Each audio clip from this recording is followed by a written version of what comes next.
जी मेरी भैन बलजिंदर इंसा ਅਸੀਂ ਮੁਕਤਸਰ ਦੇ ਰਹਿਣ ਵਾਲੇ ਹਾਂ ਤੇ ਦਰਬਾਰ ਦੇ ਵਿੱਚ ਸੱਤ ਬ੍ਰਹਮਚਾਰੀ ਹੈ ਤੇ ਸਾਨੂੰ ਇਸ ਗੱਲ ਦਾ ਪੂਰਾ ਮਾਣ ਹੈ, ਪੂਰਾ ਮਾਣ ਹੈ ਪਰਿਵਾਰ ਨੂੰ ਕਿ ਉਹ ਸੱਤ ਬ੍ਰਹਮਚਾਰੀ ਹੈ। ਸਾਨੂੰ ਇਸ ਗੱਲ ਦਾ ਪੂਰਾ ਮਾਣ ਹੈ ਕਿ ਉਹ ਸੱਤ ਬ੍ਰਹਮਚਾਰੀ ਹੈ। ਸੱਚੇ ਪਾਤਸ਼ਾਹ ਕੱਲ ਦੀ ਮਜਲਿਸ ਦੇ ਵਿੱਚ ਯਾਨੀ ਸਾਡੀ ਅੱਜ ਸਵੇਰ ਦੀ ਮਜਲਿਸ ਦੇ ਵਿੱਚ ਕਿਸੇ ਨੇ ਇੱਕ ਸਲਿੱਪ ਭੇਜੀ ਸੀ ਤੇ ਮੈਂ ਆਪਣਾ ਕੁਝ ਉਸ ਇਨਸਾਨ ਨੂੰ ਕੁਝ ਆਪਣਾ ਅਨੁਭਵ ਦੱਸਣਾ ਚਾਹੁੰਦਾ ਪਿਤਾ ਜੀ, ਜੇਕਰ ਆਗਿਆ ਹੋਵੇ ਤਾਂ। ਜੀ ਬੇਟਾ। ਪਿਤਾ ਜੀ ਮੈਂ ਇਸ ਭੋਲੇ ਇਨਸਾਨ ਨੂੰ ਦੱਸਣਾ ਚਾਹੁੰਦਾ ਕਿ ਮੈਂ 25 ਸਾਲ ਇੱਕ ਇੰਜੀਨੀਅਰ ਦੀ ਸੇਵਾ ਕੀਤਾ, ਸਰਵਿਸ ਨਿਭਾਈ ਹੈ ਔਰ ਬੇਦਾਗ ਸਰਵਿਸ ਲੈ ਕੇ ਰਿਟਾਇਰ ਹੋਇਆ। ਮੇਰੇ ਮਾਤਾ ਜੀ ਮੁਕਤਸਰ ਸ਼ਹਿਰ ਦੇ MC ਰਹੇ ਤੇ ਅਸੀਂ ਦੀ ਮਿਹਰ ਦੇ ਸਦਕਾ ਵਿਦਿਅਕ ਯੋਗਤਾ ਦੇ ਨਾਲ ਕੈਨੇਡਾ ਦੇ ਵਿੱਚ ਪਹੁੰਚੇ ਤੇ ਆਪ ਜੀ ਦੀ ਮਿਹਰ ਦੇ ਨਾਲ ਅੱਜ ਇੱਥੇ ਬੁਲੰਦੀਆਂ ਨੂੰ ਛੁਹਿਆ ਔਰ ਆਪ ਜੀ ਨੇ ਇੰਨੀ ਮਿਹਰ ਕੀਤੀ ਕਿ ਅੱਜ ਅਸੀਂ ਜਿੰਨਾ ਆਨੰਦ ਤੇ ਮਾਣ ਰਹੇ ਹਾਂ, ਜੇ ਆਪ ਜੀ ਦੀ ਰਹਿਮਤ ਨਾ ਹੁੰਦੀ ਤਾਂ ਅਸੀਂ ਇਹ ਬਿਲਕੁਲ ਨਹੀਂ ਸੀ ਮਾਣ ਸਕਦੇ। ਕੀ ਸਾਨੂੰ ਮਾਪਿਆਂ ਨੂੰ ਜਾਂ ਸਾਨੂੰ ਭੈਣ ਭਰਾਵਾਂ ਨੂੰ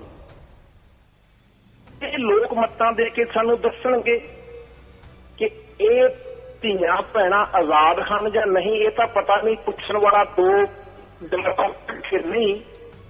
ਜਿਹੜੀਆਂ ਇੱਥੇ ਧੀਆਂ ਭੈਣਾਂ ਰਹਿੰਦੀਆਂ ਇਹਨਾਂ ਦੇ ਮਾਪੇ ਜਾਂ ਭੈਣ ਭਰਾ ਹੈਗੇ ਆ, ਉਹ ਕੋਈ ਡਾਕਟਰ ਹੈ, ਕੋਈ ਇੰਜੀਨੀਅਰ ਹੈ, ਕੋਈ ਵਕੀਲ ਹੈ, ਉਹ ਵੈਲ ਐਜੂਕੇਟਡ ਹੈ। ਇਹ ਅੱਜ ਇਹ ਦੋ ਕੋਡੀ ਦੇ ਬੰਦੇ ਕਿ ਸਾਡੇ ਸਤਿਗੁਰ ਦੇ ਦਰ ਦੇ ਉੱਤੇ ਆਜ਼ਾਦ ਹੈ ਜਾਂ ਗੁਲਾਮ ਹੈ? ਮੈਂ ਇਹਨੂੰ ਇਹ ਦੱਸਣਾ ਚਾਹੁੰਦਾ ਹੈ ਕਿ ਜੇਕਰ ਅਸੀਂ ਅੱਜ ਇਹਨਾਂ ਰੁਤਬਿਆਂ ਦੇ ਉੱਤੇ ਸੁਸ਼ੋਭਿਤ ਹਾਂ ਨਾ ਤੇ ਅਸੀਂ ਆਪਣੇ ਬਾਪ ਦੀ ਵਜ੍ਹਾ ਕਰਕੇ ਹਾਂ। ਤੇ ਸਾਡਾ ਬਾਪ ਅੱਜ ਤੇਰੇ ਸਾਹਮਣੇ ਸਟੇਜ ਤੇ ਸਜਾ ਬੈਠਾ ਤੇ ਦਰਸ਼ਨ ਕਰ ਲੈ ਜੇ ਤੇਰੇ ਕਰਨਾ ਹੈ। ਸੱਚੇ ਪਾਤਸ਼ਾਹ ਇਹਨੂੰ ਸਲਿੱਪ ਲਿਖਣ ਵਾਲੇ ਨੂੰ ਇਹ ਅਧਿਕਾਰ ਕਿਹਨੇ ਦਿੱਤਾ? ਪੁੱਛਣ ਵਾਲਾ ਇਹ ਧੀਆਂ ਭੈਣਾਂ ਗੁਲਾਮ ਹਨ ਜਾਂ ਇਹਨਾਂ ਦੀ ਆਜ਼ਾਦੀ ਨੂੰ ਖਤਰਾ ਹੈ? ਜੇਕਰ ਇਹਦੇ ਵਿੱਚ ਕੋਈ ਮਰਦਾਨਗੀ ਸੀ ਤਾਂ ਇਹਦਾ ਕਿ ਸਾਨੂੰ ਪੁੱਛਦਾ, ਸਾਨੂੰ ਦੱਸਦਾ ਇਹ ਗੱਲ। ਜੇ ਇਹ ਜ਼ਿਆਦਾ ਫਿਕਰਮੰਦ ਸੀ ਤਾਂ ਚੰਗੀ ਗੱਲ ਤਾਂ ਇਹੀ ਸੀਗੀ ਕਿ ਇਹ ਸਾਡੀਆਂ ਧੀਆਂ ਭੈਣਾਂ ਫਿਕਰ ਕਰਨ ਦੀ ਬਜਾਏ ਆਪਦੇ ਪਰਿਵਾਰ ਦਾ ਹੀ ਫਿਕਰ ਕਰ ਲੈਂਦਾ। ਪਤਾ ਨਹੀਂ ਉਹਦਾ ਪਰਿਵਾਰ ਕਿੱਥੇ ਫਿਰਦਾ ਹੋਊਗਾ। ਗੱਲ ਇੰਨੀ ਗੱਲ ਸੁਣ ਕੇ ਇੰਨਾ ਦੁੱਖ ਹੋਇਆ। ਮੇਰੇ ਸਤਿਗੁਰ ਜੇਕਰ ਅੱਜ ਅਸੀਂ ਸਭ ਤੋਂ ਸੁਰੱਖਿਅਤ ਆਪਣੀਆਂ ਧੀਆਂ ਭੈਣਾਂ ਨੂੰ ਸਮਝਦੇ ਆ ਨਾ ਤਾਂ ਆਪ ਜੀ ਦੇ ਚਰਨਾਂ ਦੇ ਵਿੱਚ ਡੇਰੇ ਦੇ ਵਿੱਚ ਰਹਿੰਦੀਆਂ ਹੋਈਆਂ ਨੂੰ ਹੀ ਸਮਝਦੇ ਆ। ਇਸ ਦੁਨੀਆਦਾਰੀ ਦੇ ਵਿੱਚ ਵੀ ਤੇ ਕੋਈ ਇਹਨਾਂ ਦੀ ਰਾਖੀ ਨਹੀਂ ਕਰ ਸਕਦੇ। ਇੰਨਾ ਜ਼ਮਾਨਾ ਬੁਰਾ ਆ ਚੁੱਕਿਆ ਹੈ। ਸੁਰੱਖਿਅਤ ਹੈ ਨਾ ਅੱਜ ਉਹਦੇ ਤੁਹਾਡੇ ਚਰਨਾਂ ਦੇ ਵਿੱਚ ਹੀ ਹੈ। ਜਦੋਂ ਇਹਨਾਂ ਨੂੰ ਮਿਲਦੇ ਆ ਇਹ ਸਾਨੂੰ ਦੱਸਦੀਆਂ ਹੈ ਕਿਵੇਂ ਸ਼ਿਸ਼ਟਾਚਾਰ ਸਿਖਾਉਂਦੇ ਆ, ਕਿਵੇਂ ਪਿਤਾ ਜੀ ਸਾਨੂੰ ਸੱਭਿਆਚਾਰ, ਪਰਮਾਰ ਤੇ ਰੂਹਾਨੀਅਤ ਬਾਰੇ ਸਿੱਖਿਆ ਦਿੰਦੇ ਆ। ਪਰ ਸਤਿਗੁਰ ਮੈਂ ਤਾਂ ਸਲਿੱਪ ਲਿਖਣ ਵਾਲੇ ਨੂੰ ਇਹੀ ਕਹਿਣਾ ਕਿ ਭੁੱਗੀ ਕੀ ਜਾਣੇ ਸਤਿਗੁਰ ਦੀਆਂ ਬਾਤਾਂ। ਉਹ ਭੋਲਿਆ ਪੰਛੀਆ, ਤੂੰ ਆਪਣਾ ਆਪ ਹੀ ਸੁਧਾਰ ਲੈ, ਕਿਸੇ ਦੀ ਆਜ਼ਾਦੀ ਤੋਂ ਤੂੰ ਕੀ ਲੈਣਾ ਹੈ? ਬਾਤ ਤਾਂ ਇਹੀ ਹੈ ਬੇਟਾ। ਇਹੀ ਸਲਾਹ ਦਿੰਨਾ ਜੀ। ਸਾਨੂੰ ਚੰਗੀ ਤਰ੍ਹਾਂ ਆਪਣੇ ਪਤਾ ਹੈ, ਸਾਨੂੰ ਸਾਡੀਆਂ ਧੀਆਂ ਭੈਣਾਂ ਉਹ ਕਿਸ ਤਰ੍ਹਾਂ ਤੇ ਕਿਵੇਂ ਰਹਿ ਰਹੀਆਂ। ਉਹਨੂੰ ਇਹ ਤਕਲੀਫ ਕਰਨ ਦੀ ਲੋੜ ਨਹੀਂ ਕਿ ਉਹ ਇਹਨਾਂ ਦਾ ਫਿਕਰ ਕਰੇ। ਉਹ ਆਪਣਾ ਆਪ ਹੀ ਫਿਕਰ ਕਰ ਲੇ, ਇੰਨਾ ਹੀ ਬਹੁਤ ਆ। मैं स्लिप भेजण वाले नूं पुछदा है कि भारत दा कानून ये कहंदा है कि एनोनिमस लैटर जिहदे ते कोई दस्तखत ना होए होण उस दे उत्ते कोई कार्रवाई नहीं हो सकदी। ये कोर्टां दीयां भी जजमेंटां इन्हां दे उत्ते होईयां, परंतु डेरा सच्चा सौदा के मामले दे विच इस नूं भी नज़रअंदाज करके कार्रवाई हुई है। मैं इहनूं पुछदा है भी इहदे कोले कोई जवाब है इस गल दा। मैं इहनूं इह पुछदा 2003 दे विच मैं कनेडा दे विच गया सी ते 2002 दे विच सरकार दे विच 7 ब्रह्मचारी भैणां 129 सी ते हुण तां वध के पता नहीं 129 तो किन्नियां हो गईयां ते जिहड़ियां ब्रह्मचारी भैणां इस तों वखरीआं।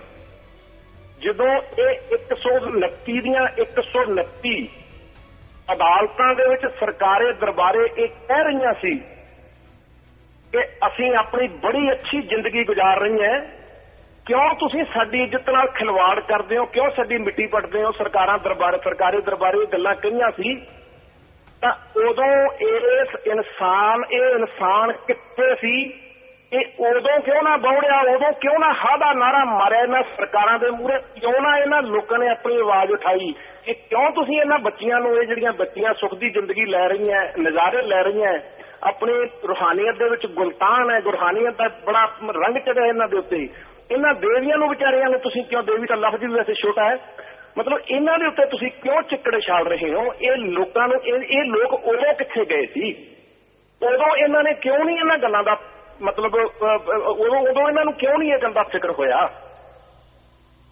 तां मैं यही गल कहना कि ऐ इंसान तेरे वर्गे हमदर्द बड़े आए ते बड़े गए।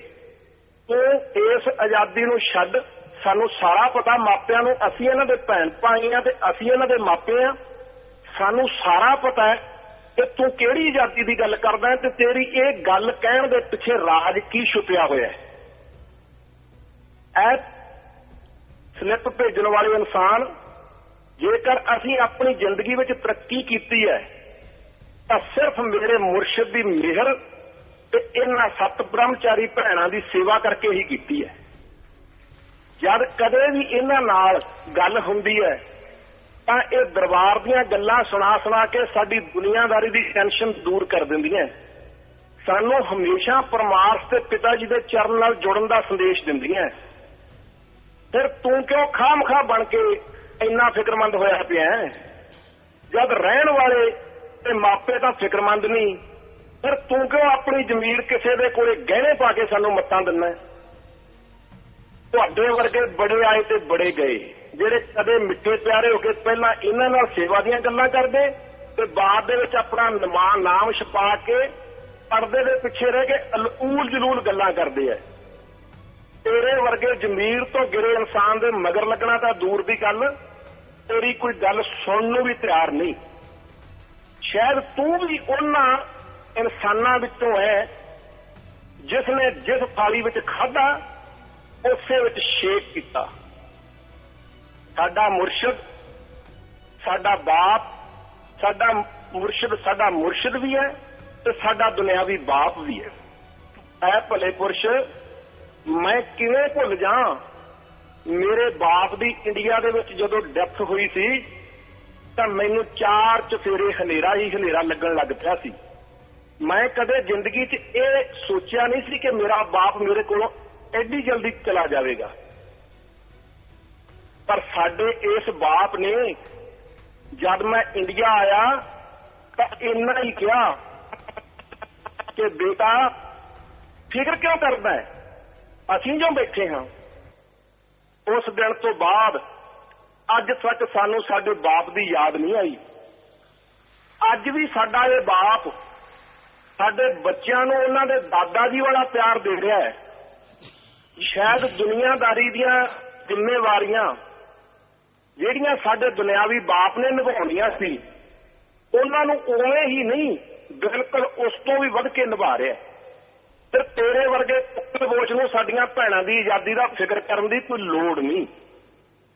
ਇੱਕ ਗੱਲ ਮੇਰੀ ਯਾਦ ਰੱਖ, ਇਹ ਦਰ ਪੂਰਨ ਮੁਰਸ਼ਿਦ ਦਾ ਦਰ ਹੈ। ਇੱਥੇ ਬੜੇ ਖੰਨੇ ਖਾਂ ਤੇ ਤੇਰੇ ਵਰਗੇ ਆਏ ਤੇ ਚਲੇ ਗਏ। पर दरबार उस तो वध के मेरे मुर्शिद की अगवाई हेठ तरक्की कर रहा है। इस दरबार में जिस किसी ने भी शिष्य बन के सेवा की तो उसने जिंदगी दी बुलंदियां नूं छुया। जिसने भी टीचर बन के रूहानियत नूं मोड़ा देने की कोशिश की, इतिहास गवाह है कि उसकी पेश नहीं गई, सगों मन ने उसनूं ना पूरा होने वाले घाटे च तकता। जिस किसी ने भी मेरे इस सच्चे मुर्शिद की निंदा की तो मूंह के कैंसर नाल ही इस जहान चों तुर गया। और ताजी ताजी मिसाल तुहाडे सामने है। हुण मैं तुहानूं दरबार दे शैड की गल भी पुछदा है कि कदे इतिहास पढ़िआ कि हरेक पूर्ण संत महात्मा के दरबार विच संगतां ने रल मिल के परमार्थ कीते, खूह लवाए, सरावां बनाईआं, लंगर चलाए। इन्ना ही नहीं, खुद पूर्ण फकीरां ने अपने तन की परवाह ना करते हुए खुद मेहनत की। कि अज तेरियां अखां पिता जी के जीवन नूं देख नहीं रहियां, पर की कीता जावे, तू तो शायद एक गंदी नाली का कीड़ा है जो गंदी नाली चों निकलना ही नहीं चाहता। कि कदे तेरे वर्गे इंसान नूं जे कहा जावे कि कदे दरबार ने यह गल कही है कि तू जरूर दान दे के जा? तैनूं की पता है जेड़ा भी कोई परमार्थ कर रहा है पिता जी उसनों उसका किन्ने गुणा करके मोड़ रहे हैं। परमार्थी लोग खुशियां विच खीवे हुए अपने मुर्शिद के चरणों में नच रहे हैं ते तेरे मन की तौड़ी उबड़ उबड़ के अपने ही कंधे साड़ रही है। ऐ भोले इंसान, जेकर कोई अकल का खाना है तो अज भी होश कर। फकीरां दी लाठी बड़ी बेआवाज हुंदी है, वो चलण लग्या आवाज नहीं करती, पर उसके पाए हुए इंसानी जिंदगी ते नील जरूर वेखण नूं मिलदे है। ये लिखिया है, बेशक ये सागर चुप दिसदे पर इन्हां विच ही भी है कई तूफान। रब दे कहर तो डर किते अजिहा ना हो जावे कि छुप छुप के स्लिपां भेजदे नूं कोई सुनामी रोड़ के लै जावे। हमेशा औगण चुकण की बजाय मन नूं सतगुर दे चरनां विच लगा ते इसदा आनंद माण। दूसरिਆਂ नूं आजाद कराउण दी बजाय पहलां अपनी बीमार मानसिकता ते मन की गुलामी तो बाहर आ।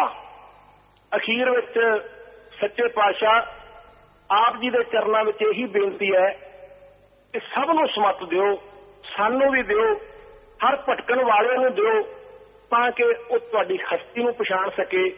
सच्चे पातशाह मेरे नाल तां ऐसे दो चमत्कार होए है जिहड़ा 2008 तो तुसीं शुरू करवाया सी, अज 2011 दे विच आके शुरू वो खत्म होया है। और एडा लंबा चमत्कार है कि मैं सुणाउंदियां टाइम बहुत हो जाऊगा। मैं कदे सच्चे पातशाह मैं फिर सुनाऊंगा।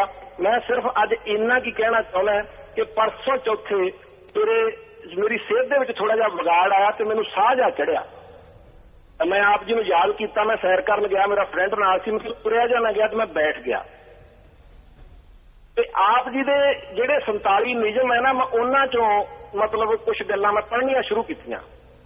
तो जदों 47 नियमां दे विचों एक नियम आया तो जदों मैं वो नियम पढ़ के ते असीं ब्लड डोनेट कीता ना, तो मैं ब्लड डोनेट कराया ते पिता जी मैं हुण अपने आप नूं बिल्कुल ठीक महसूस करन लग गया जी।